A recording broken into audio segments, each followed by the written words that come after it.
नागा साधु ब्रह्मचर्य का पालन करते हैं और सांसारिक सुखों से खुद को दूर रखते हैं।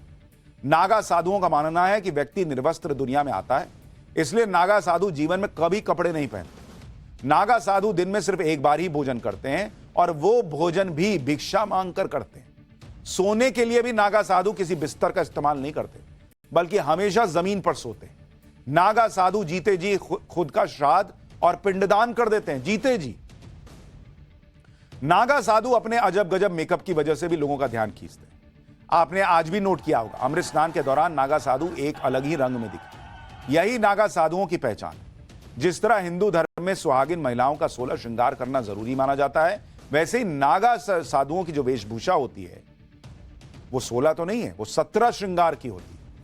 इन 16 श्रृंगारों में शामिल होता है, या 17 श्रृंगारों में शामिल होता है लंगोट, शरीर पर भस्म, रुद्राक्ष, पैरों में लोहे या चांदी का कड़ा, हाथों का कड़ा, अंगूठी, पंचकेश यानी गुथी हुई जटाएं, कुंडल, काजल, चंदन का टीका, सिर पर मुकुट, फूलों की माला, त्रिशूल, डमरू, चिमटा, कमंडल और डंडा।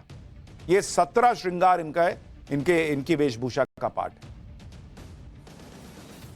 इन सब चीजों के बिना नागा साधुओं का 17 श्रृंगार पूरा नहीं होता। तो इसीलिए मैंने कहा कि पाठशाला में मुझे लगा कि हमारी टीम को लगा कि आपको नागा साधुओं के बारे में जानना चाहिए, क्योंकि ऐसा थोड़ी है कि एक ही पहचाना है तो बिना कपड़े के घूमते हैं। बहुत आसान होता है किसी का मजाक बना देना, और सनातन से जुड़ी हुई चीजों का मजाक तो लोग वैसे ही बना देते हैं। लेकिन आपको ये सब चीजें जाननी चाहिए। हर चीज भगवान शिव से जुड़ी होती है इनकी, जिसे वो हर अमृत स्नान से पहले धारण करते हैं। हमारे सहयोगी आशुतोष सिंह ने अमृत स्नान करके लौटे नागा साधुओं से बातचीत की। उसकी तस्वीरें आपको दिखाऊंगा। उन्होंने बातचीत में क्या कहा आज आपको यह भी बताऊंगा। साथ ही आपको अखाड़ों का इतिहास भी दिखाऊंगा। किन्नर अखाड़ा जो है वो क्या है, वो कैसे काम करता है, वो किस तरह से आज उन्होंने अमृत स्नान किया है। क्योंकि नागा साधु तो हर कुंभ में सुर्खियां बटोर लेते हैं, लेकिन इस बार एक अखाड़ा ऐसा भी है जो इस बार आकर्षण का प्रमुख केंद्र बना हुआ है, और वो है किन्नर अखाड़ा। महाकुंभ में हर हर महादेव का नारा लगाते हुए किन्नर अखाड़े के सदस्य संगम की तरफ बढ़ रहे थे।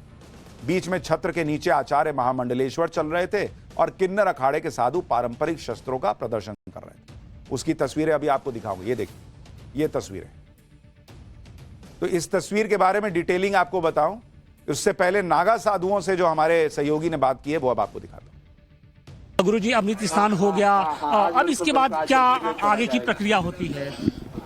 हर अखाड़ा अपने देवताओं और निशान के साथ संगम पे अमृत स्नान करता है। अमृत स्नान करके देवता पुनः अपनी मंदिर में स्थापित हो गए हैं। देवताओं के निशान भाला जो हैं वो अपनी जगह पर स्थापित हो गए हैं।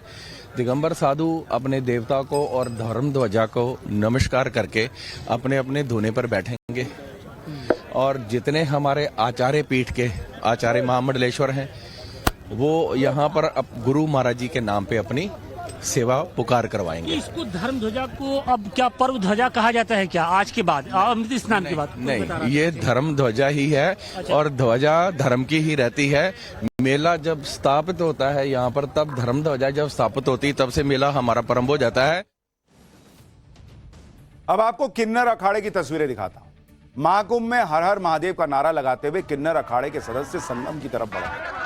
बीच में छत्र के नीचे आचार्य महामंडलेश्वर चल रहे थे और किन्नर अखाड़े के साधु पारंपरिक शस्त्रों का प्रदर्शन कर रहे थे। किन्नर अखाड़े ने जूना अखाड़े के साथ अमृत स्नान किया, क्योंकि यह अखाड़ा साल 2015 में बना था, लेकिन अखिल भारतीय अखाड़ा परिषद ने किन्नर अखाड़े को 14वें अखाड़े के रूप में मान्यता देने से इनकार कर दिया। लेकिन जूना अखाड़े ने किन्नर अखाड़े को अपना हिस्सा बनाया, और इस महाकुंभ में किन्नर अखाड़े ने भी अपनी उपस्थिति दर्ज कराई। आशुतोष हमारे सहयोगी ने किन्नर अखाड़े के महामंडलेश्वर और दूसरे सदस्यों से बात की।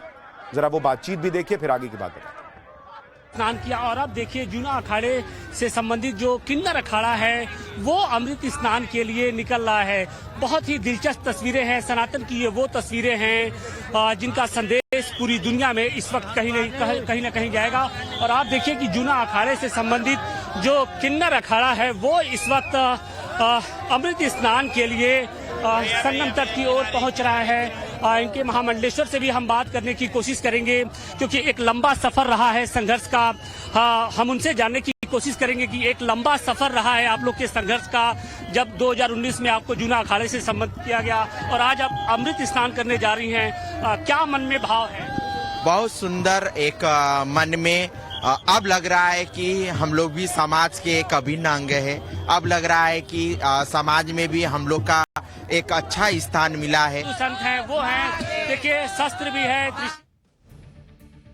आज अमृत स्नान में सबसे पहले शैव संप्रदाय के महानिर्वाणी और अटल अखाड़े के साधु संतों ने अमृत स्नान किया। दोनों अखाड़ों ने सुबह 5:15 पर प्रस्थान किया और 6:15 बजे संगम तट पर पहुंचे। 40 मिनट तक स्नान किया और फिर 6:55 पर अपने शिविर में लौटे।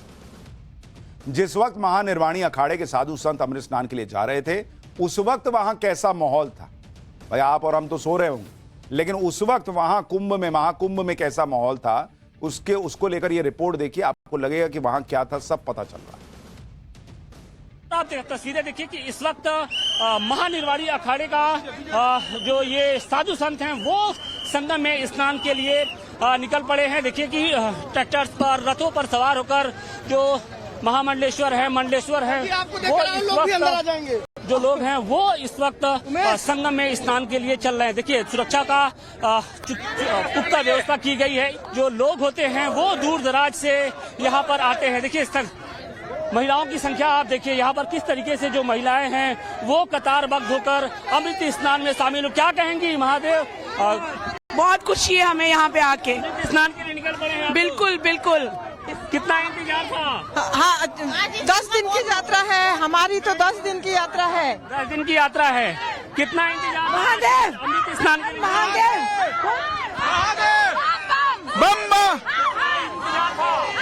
कितना इंतजार? बहुत इंतजार। बढ़िया।